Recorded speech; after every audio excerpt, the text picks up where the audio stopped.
Hi everyone, this is Elise with White Picket Vintage, and I'm back with another DIY video. So if you tuned into my Easter haul video, you met Chippy and BooBoo. So now is when they are going to get their makeover, and I'm going to show you how to make your own chalk paint. So if that interests you, stay tuned and let's get started.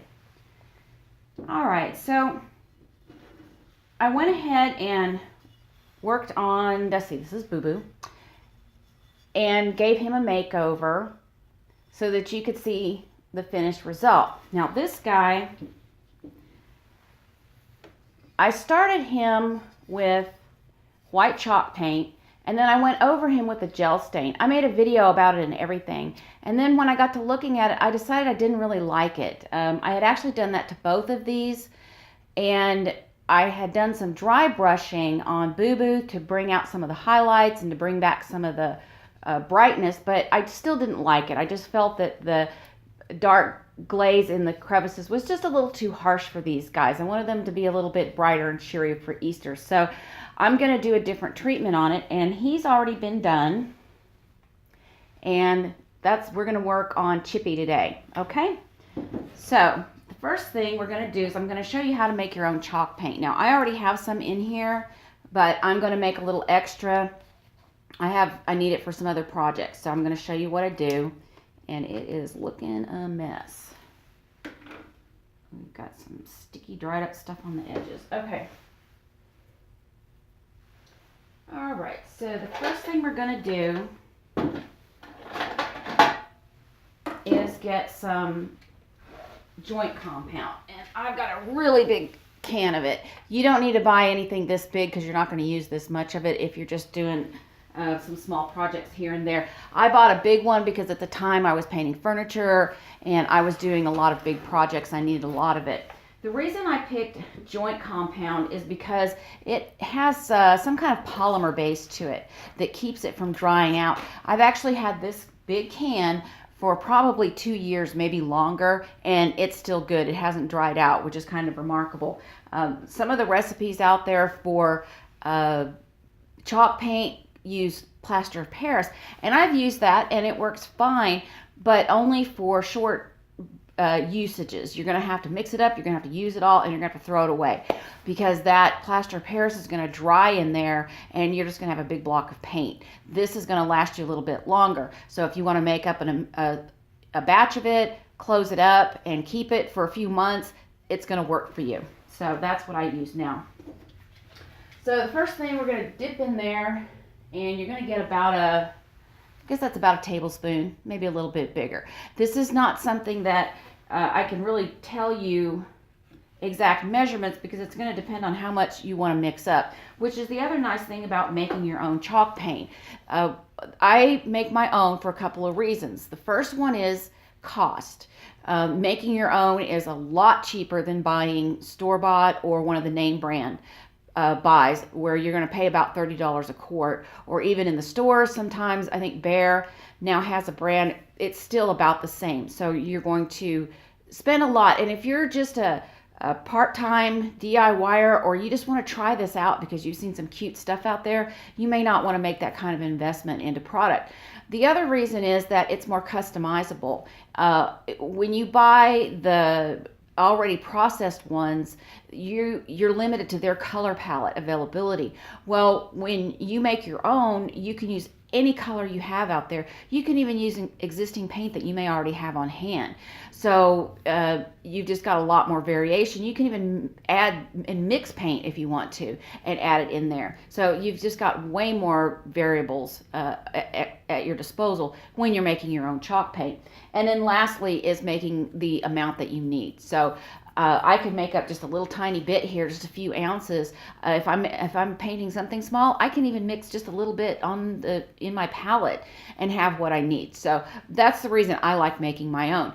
So you're going to put in your chalk paint, or your joint compound, and then you're going to mix in your paint. Now this is a sample from Home Depot, and they no longer carry, or this was what brand was this? I think it was Glidden. Oh my goodness, I can't remember what brand it was. I think it was Glidden, and they made these really big samples. These are just awesome.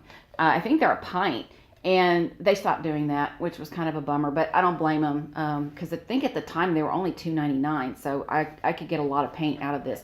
But you can still buy samples that are about half this size. They're about 4 ounces, I think, and they're $3.99 at Home Depot or Lowe's, and you can get them to mix any color that you want for that sample. So that's why I like doing it. Now, the one thing about it is you are limited to the finish that you need, but if you're mixing in the joint compound to make chalk paint, that's really not going to matter for you. Okay, so then we're just going to pour this in, and I'm pouring in probably about 1/3 of a cup. And I'm just going to mix this until I get a good consistency. You're going to want it to be a little thicker than regular paint, maybe about the thickness of, say, pancake batter or a melted ice cream. Melted ice cream is a little thinner, kind of maybe in between those two. So you're just gonna get a feel for it as you're working with it, and as you use it, you'll start to get a better idea what's going to work for the specific project. And I'm wiggling the table, and I'm about to spill my coffee. So if you're doing something on a slick surface, you're going to want a lot of the chalk in there. That's going to help it adhere and help it to make a nice hard surface on that. If you're doing something that's kind of porous and you might want it to be more of a thinner wash, then you can add more water to it or add more paint to it and less of the chalk. So, but this is fairly thick, maybe even a little too thick. I may need to add just a little bit of water to that. Well, I think we're going to be okay. The other thing is I've got a few chunks in there. If you're painting something that needs to be really smooth, a tabletop or something like that, you're going to want to strain this out or make sure you get those lumps out of there. In this case, I'm just painting bunnies, and it's really not going to matter. I can always pull those off of there. Or in some cases, if you want a chippy look, having a few little bumps in there really isn't going to make a difference. Again, it's all just situational and what you're working on and what's going to work for you. So you just have to be, don't worry about it too much. Paint's very forgiving, and if you don't like your results, you can always go back over it, which is exactly what I'm doing here.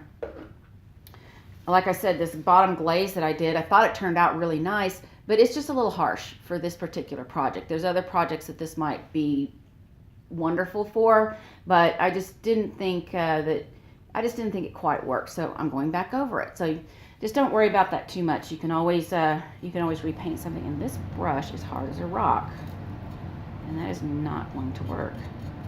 Okay, that's not going to work. I cleaned these out, but apparently I did not clean that one well enough. Okay, let's get a different brush. This one. Okay. All right. So that's a lesson to you. Clean your brush as well. All right. So when you're doing chalk paint on something like this, it covers very quickly.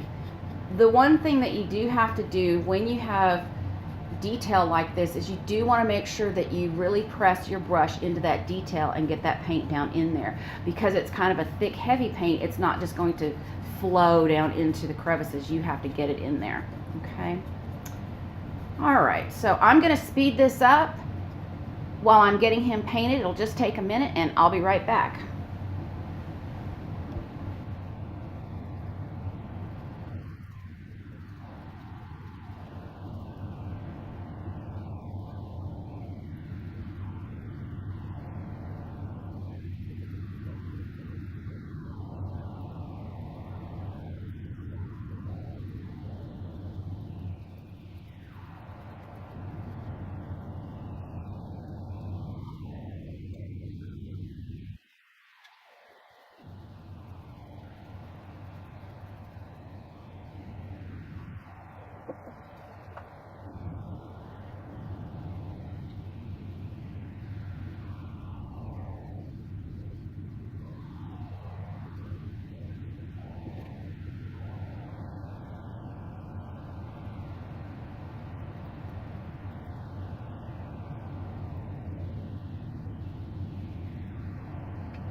Okay, and there we are.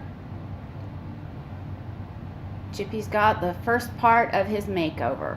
So I double timed the time on that, so you can see it doesn't take very much time to cover a little bunny like this. The most time consuming part is just getting the paint down into all those little nooks and crannies, but it just takes a few minutes, and you've got a nice shiny white little bunny.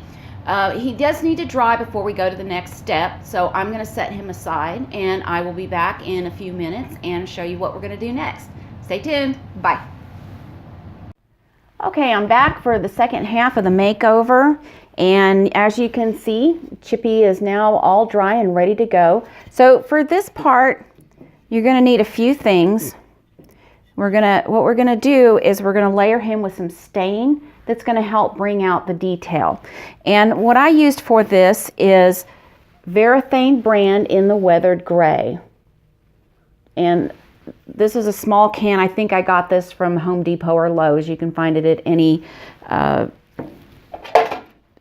big box store, probably even Walmart or something like that would have something like this. Okay, and then the other thing you want to have on hand, and I went ahead and brought out the whole can to show you, this is mineral spirits. You can buy this in a smaller can. You don't have to buy such a big one. But I keep it on hand in this smaller container. It makes it a little bit easier to use, and then I just keep this on the shelf to refill when I need it. But I wanted you to see that so you'll know what you're looking for when you go to the store. If you're going to do a lot of projects with anything that's non-water soluble, it's a good thing to have on hand. Or any woodwork, actually. It works great for a variety of items in woodwork too. Okay, so here's Chippy all ready to go, and we're going to open the stain, and this stain will settle, so you want to start by giving it a good stir. And actually, when the lid is still on it, you can shake it up and just try to get all of that stirred up from the bottom. So here we go, getting it all stirred up. Okay, and this is a nice gray wash. I really like this. I've actually put this over paint a few times, and it ages it a little bit. It just gives it that look that it's not such a bright, shiny, new looking paint. Kind of makes it look like it's been around a while, which is what we want when we're going for decor items that have a little bit of a weathered, older kind of look to it. All right, now keep in mind the brush that you're using is going to have an oil-based paint on it. So if you have something that you like to use for acrylics or something like that, you may not want to use it. You may want to get something specifically for using an oil-based product. So just dip it in, and what we're going to do is just paint him all over with this. Now, this time I didn't put a second coat on him. There's some places where the stain underneath kind of shows through, but I thought that was okay because we're going to go back over it and we want to age it and we want to make it, make that detail stand out. So I just left it as it was. And we're just going to paint him all over. Now in this case, this stain is thin and it is going to drip right into those crevices. So you don't really have to do as much work with the brush pushing it into those locations. Just kind of put it on lightly and let it just drip down into all of those little nooks and crannies all over him. All right. And now he's turning from a white bunny into a gray bunny, but he's not going to be like that forever, because once we get him painted like this, we're going to go back over him. We're going to pull off the excess. And then we're even going to go one step further. We're going to, with the mineral spirits on a rag, we're going to go over it and we're going to pull off all that extra, and we're going to highlight the raised areas and make them white again. Okay. So there we go. We've almost got him done. That's how quick this goes. And you do want to work quickly because you don't want this to dry. Once it dries, it's going to be a lot harder to pull off of here, even with the mineral spirits. So we're working fast with this. Okay. This step, as you can see, isn't going to take very long. And it's okay if some places have more, like back here, it's kind of thin right here, and other places it's darker. That's going to be okay. All right. Because it's all going to even out once we start pulling that off. Okay, let me make sure I got all the little spots. Okay, so I'm going to set this aside now. Put the lid on since I got cats in the workshop. Okay, And I always use old rags for this because once you start using stain on your rags, you're going to have to throw them away. You're not going to be able to keep these and use them for other stuff. Okay. So then what we're going to do is we just start pulling off the excess. Okay. And we already have him, that detail is starting to come out on him. And he's looking really, really cute.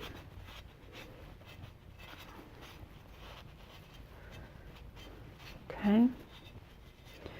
So you can see how easy this is, and you're just with a light hand, because you don't want to wipe it all off. You want it to be in those recessed areas. That's what's going to give him some dimension. So you don't want to take it all off. Okay. All right. Okay, so we've done a pretty good job here. And places. All right, so we're going to go ahead and put some mineral spirits on the rag and go back over them in just a few places. Okay, yeah, if you look at the two, you can see the difference where he's lighter than him. So, yeah, I was thinking I kind of liked it, but yeah, I do think he does need a little bit more brightening up. Okay, so this bottle is something I got at the Dollar Tree, and it's for makeup remover, but it works great for this. So all you have to do is put your rag over the top of it, and now you've got the mineral spirits on the rag instead of having to worry about a big jug like this, which could potentially spill it all over you and make a big mess. So once you get that on your rag, you're just going to start wiping off the highlighted areas to give it a little extra brightness in the raised spots, and take off just a little bit more of that stain.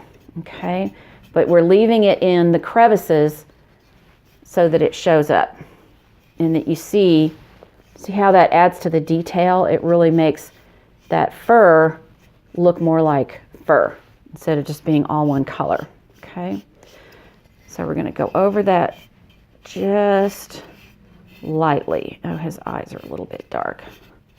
That's what actually started this whole thing of redoing it, because my daughter looked at it with the brown, and she said, "Mommy, looks scary. He looks creepy." And I sighed, and I glared at her because I was all done with the project. But then when I looked at it, I realized she was right. The eyes, they looked a little creepy. They looked a little scary, like a mad bunny. So, and we don't want mad bunnies for Easter. That's just not going to work. So we had to do it all over. But I glared at her anyway. You know, it's the way it works. Okay, so I think we've got him in pretty good shape. If it's starting to dry, you may have to rub just a little bit to get that off. But you don't, for the most part, you do not want to rub really hard because you don't want to take it all off. Okay, so that's looking pretty good. And there's fuzz on the rag that's coming off on the bunny. Okay, all right, so he's looking pretty good. And here we have now our two bunnies, Chippy and BooBoo, completely made over from their shiny, sort of lustrous pink and blue roses to looking like more like a chalkware type of bunny. And I think they will just be adorable in my Easter display this year. And once I get that done, I will take a picture and show everyone. But that's all you have to do to make over things that you get at the thrift store. So keep that in mind when you're out at the thrift store, that what you're looking at doesn't have to live the exact way that you find it, that you can do things to it to update it and to make it work with your decor. And it's a great way to add to your decor without spending a lot of money. But for basically $20, I think, and you're going to be able to make over things that you get from the thrift store. And then, of course, you'll have these supplies available for other projects in the future. So that ends that video. I hope you found that useful. And if you enjoy the DIY projects, then tune in for my next project. And that is going to be to make a new rolling pin. Now this one's already partway in the process into this antique looking rolling pin. So if that's something that you think that you just want to know more about, then be sure and subscribe to my channel and click the bell so that you'll get a notification when I upload that video. Hopefully it'll be done here in the next day or two, and I'll have that uploaded for you very soon. So thanks very much. And if you enjoy my channel, you enjoy my hauls, and you enjoy my DIYs, please consider subscribing to me and click that like button on this video so that my channel can start to grow. Thank you very much. Bye-bye.